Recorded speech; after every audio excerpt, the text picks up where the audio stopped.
Welcome back to the channel, everyone.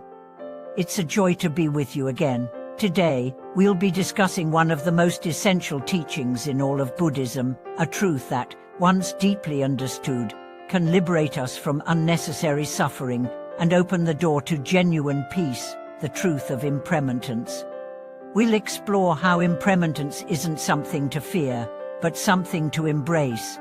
Not only does it describe the changing nature of all things, it reveals to us the deepest wisdom about how to live, love, and let go. When we first hear the word impermanence, we might think of it as a sad reality. Things don't last, people change, joy fades, moments pass. It might sound like a recipe for despair, but that's only because we haven't yet understood the gift it brings. In reality, impermanence is the doorway to freedom. It teaches us to release our clinging, to be fully present, and to live with grace. Let's begin with a simple observation.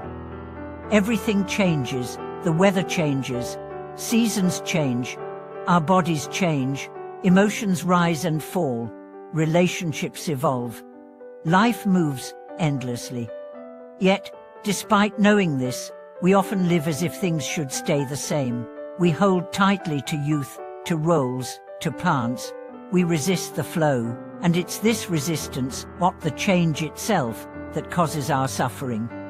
Imagine holding a flower. It's beautiful, vibrant, fragrant, but you know it won't last. It will wilt, its petals will fall. You have two choices: cling to it and suffer as it fades, or enjoy its beauty fully while it's here, without grasping. That's the teaching of impermanence. Now let's bring this closer to home. Think about the last time something changed in your life. Maybe a relationship ended, maybe you moved, maybe someone you love passed away. These moments of transition are powerful reminders that nothing stays fixed. And while they can hurt, they also open us. They show us what matters. They remind us to cherish the present. They awaken us. Let me tell you a story. A man named Liam lost his job after 20 years at the same company. At first, he felt devastated. He identified with his role. Without it, he felt worthless. But over time, as he sat with the discomfort, he began to ask deeper questions. Who am I beyond this title? What do I truly value? He took long walks. He meditated. He reconnected with forgotten passions. And eventually, he found work that aligned more with his heart. Losing the job, painful as it was, became a turning point. Impermanence led him to authenticity. This is one of the hidden gifts of impermanence. It wakes us up. Because when we know things will end, we pay attention, we savor, we listen more, we love harder, we forgive faster. Impermanence teaches us to live. In Buddhist practice, the awareness of impermanence is not meant to make us cold or detached. Quite the opposite. It softens us. It helps us stop taking people for granted. It reminds us to be kind, because we never know when a conversation might be the last, because we know our time is limited. But how do we really bring this teaching into our daily life? First, we begin by noticing change, not resisting it, but observing it. Watch how your breath comes and goes. Watch how your thoughts rise and fall. Watch how moods shift, like clouds. This trains the mind to see impermanence not as a threat, but as a natural rhythm. Second, we let go of grasping.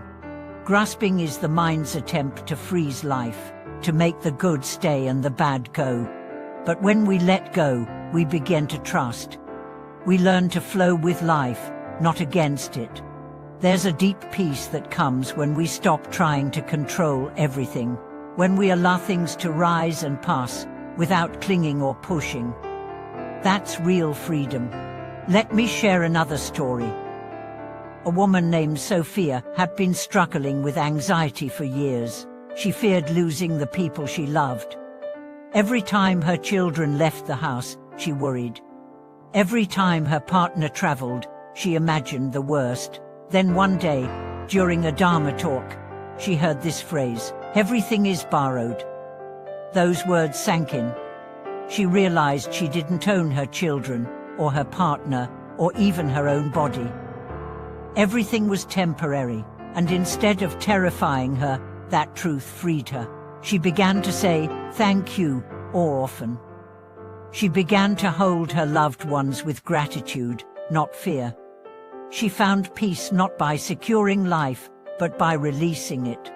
This is the wisdom of impermanence, and it applies to joy as well as pain. Good times pass, but so do hard times.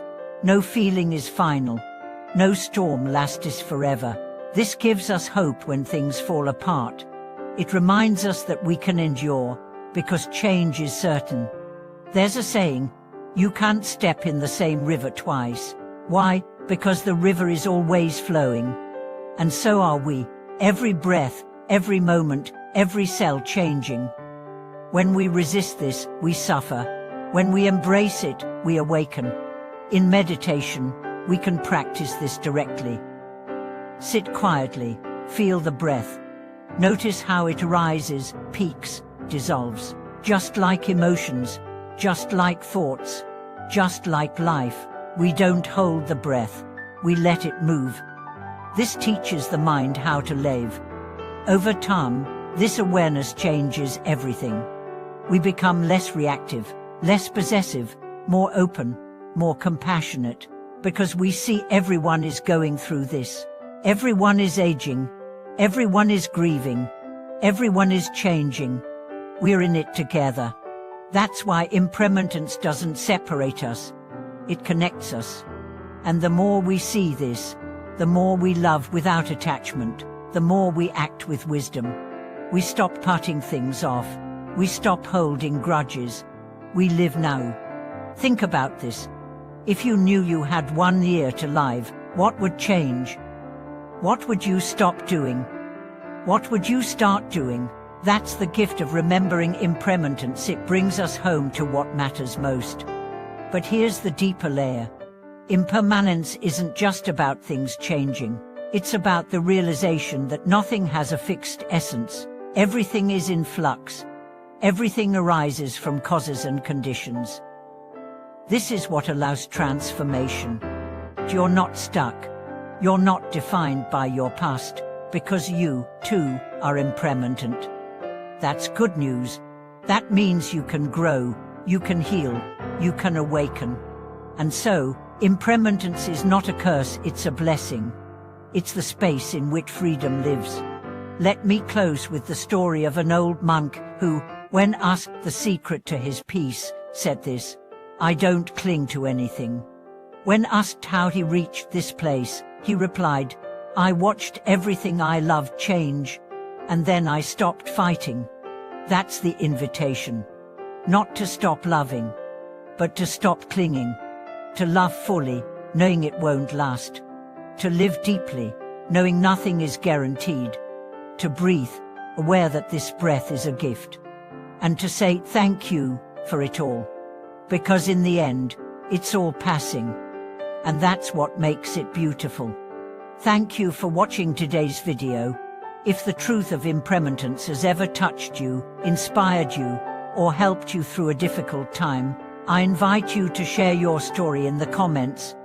Let's support one another in walking this path with open hearts. Don't forget to subscribe, like, and share this message with someone who might need it. Until next time, may you walk gently through the ever-changing world, with eyes wide open and a heart full of gratitude.